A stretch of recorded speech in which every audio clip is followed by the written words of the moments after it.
So come closer. Here's the thing. I want to tell you a secret. You're going to stink.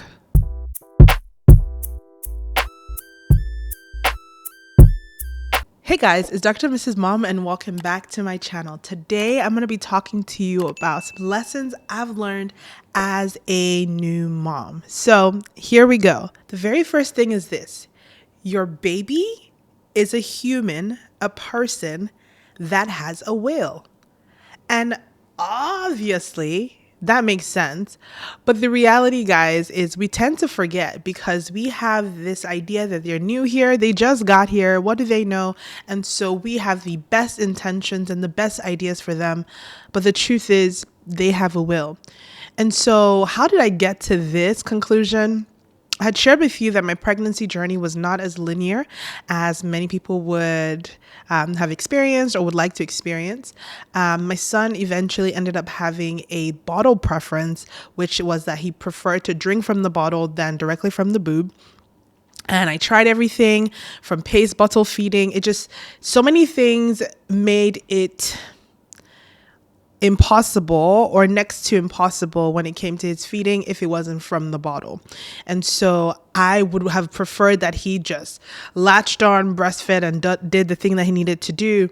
But that was not my reality. And the more that I continued to fight and push to make his will align with what my intention was, the more frustrated I became.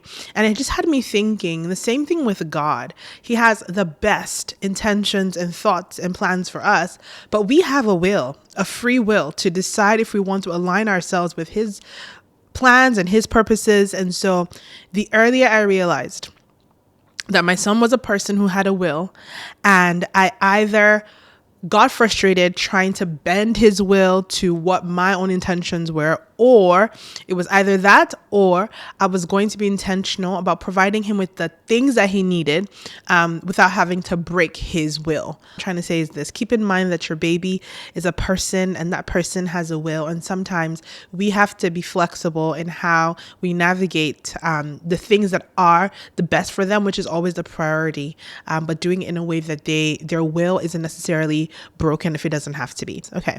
The second thing, every parent, I believe, needs a parenting philosophy. So in the middle of my breastfeeding journey where I'm like, Jesus, what am I going to do?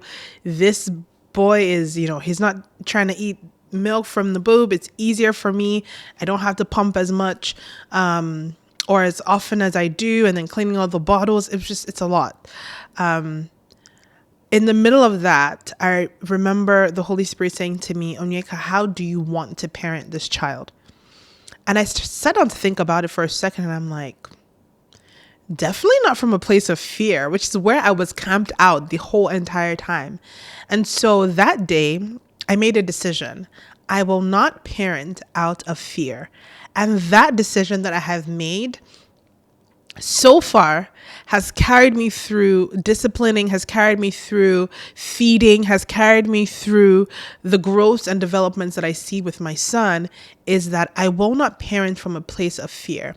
What I realized is oftentimes our fears, we project them onto our children as though it was a case for safety. And there are cases for safety where it's like, I've got to protect you from this danger. But oftentimes it's just your fear that you're projecting onto your own child. And so I came up with the philosophy that I do not parent from a place of fear. And so sometimes when I'm feeling that feeling of fear creep in, I have to ask myself, is this my fear or is this danger? Big difference. Okay. So that's the second thing. Hey, mom, your instincts are God-given. So lean into them. We have the Holy Spirit that comforts, that guides, that directs. And we have this instinct that I really believe is the Holy Spirit nudging you towards a certain direction over the other. It's almost like, how do you know that this cry right now is because your newborn who is only 6 weeks old or who is only 6 days old, it's a hunger cry. How do you know it could be colic? That thing where you're like, could it be? It most likely is. You have an instinct. God has given it to you to be able to lead you and direct you. So lean into that thing on the inside of you that makes you go, maybe I want to go in this direction, or maybe I want to go in that direction. Lean into that instinct. Guys, breastfeeding is not intuitive. What do I mean by this? You know how there's just this expectation that when you're pregnant, then you have the baby and then the baby latches on and it just comes naturally. Breastfeeding is not intuitive. You need some level of help or expertise from people who have gone ahead of you. So I recommend, if you have access to a lactation specialist, go ahead and do that. Go ahead and attend that breastfeeding class. While you're at the hospital, ask for help. There are many ways to feed a baby. There isn't just the one way. So if you have your mom or your grandma, someone saying you have to do it this way, if it's not comfortable for you, if it's not working out for you, seek help. There are many, many ways to breastfeed a baby. It's not intuitive. So ask for help when you need to. You are new to this. So it's okay to feel unsure and insecure about yourself. And don't allow anyone make you feel bad for feeling insecure or unsure about what to do. In the same vein, don't let anyone overstep their bounds because you are new to this. Listen, as with anything, a skill, a job, anything, you take your time getting to learn on the job. So take your time getting to learn on this job. It's new to you, and it's okay that you feel insecure right now. You will not always feel this way. So one of the big things about becoming a mom is that you're learning at an astronomical exponential rate, right? You're reading books, you're listening to podcasts, you're watching YouTube videos just like this one. You're hearing from family friends, you're hearing from your OB, your midwife, your lactation specialist. There's so much information that's swarming in your head at any given time. As a Nigerian, one of the hallmarks, and not just a Nigerian, as an Igbo woman, one of the hallmarks of our tribe is a thing called omugwo, wherein your mom comes, takes care of you and the baby in just a very holistic, intense, and amazing way. Okay. Now, there are certain things based off of all this knowledge that you've heard that you are kind of deciding, do I want to do this for my baby? Do I not want to do this for my baby? Here's where I'm driving. Know the traditional things. Be aware of what it is that you've learned with modern Western education, X, Y, and Z.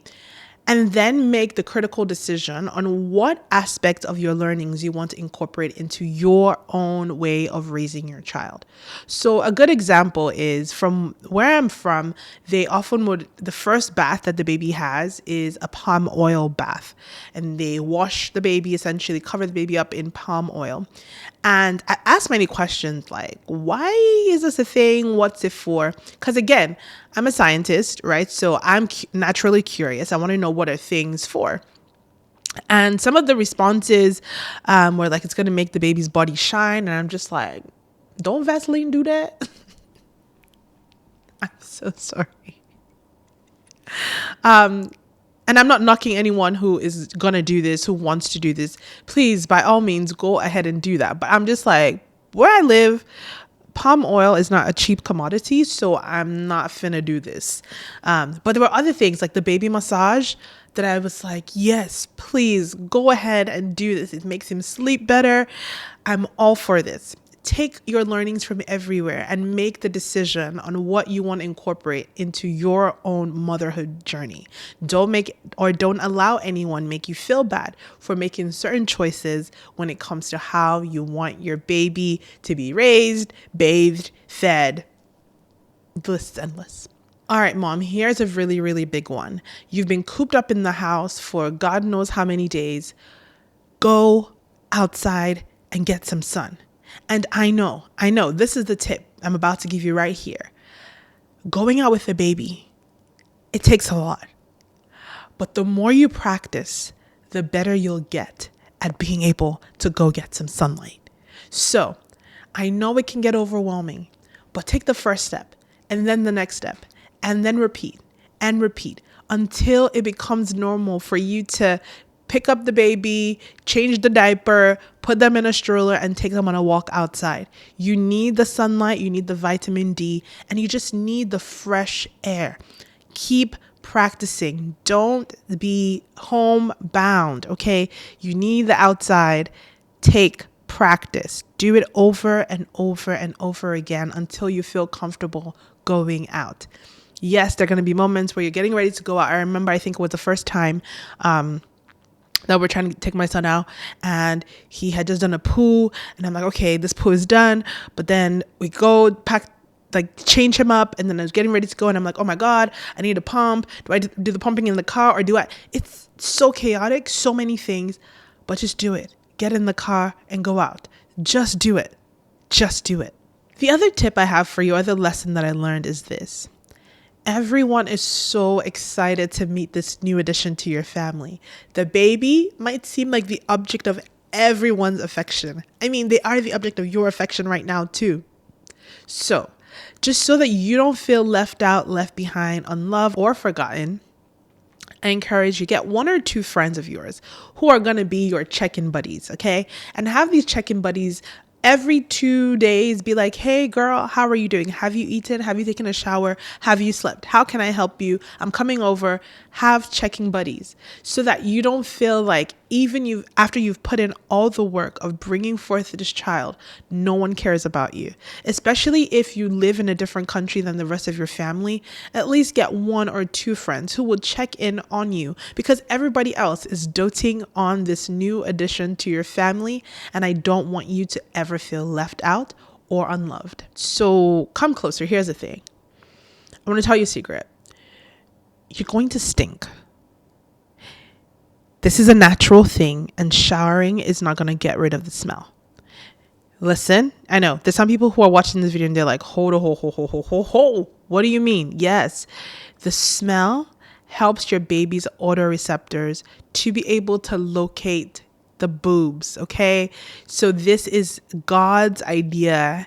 This is his intention to help the baby know and locate mommy for feeding.